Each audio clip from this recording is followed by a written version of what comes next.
Welsh ministers agreed that it was better to retain the councils and enable them as a way to, rather than a total revolution, I suppose, where you start from scratch. Given these ongoing issues, is that still the right way to proceed? And how can the Welsh Government enable these councils to get out of the situation, this mess that they seem to be in?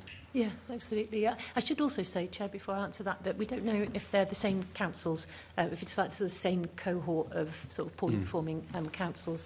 You know, I think that there probably are some that are, you know, year on year failing to meet deadlines, etc.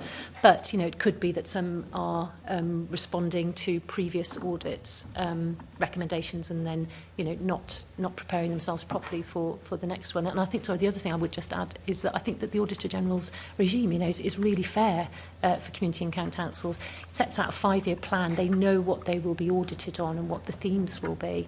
But anyway, back to your question.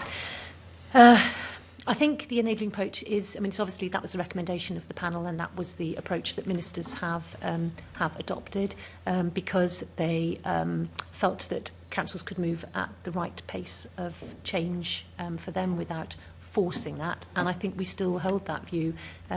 It's only a year since we published our response.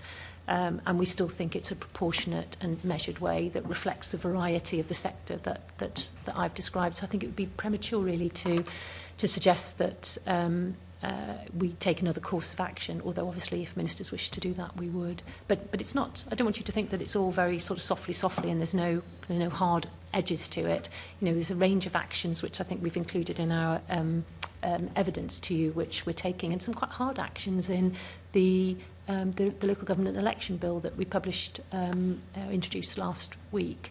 So some new requirements around annual reporting, openness of meetings, those sorts of issues. So, you know, it's not just a big sort of enabling and encouraging. There are some hard sort of edged things there. So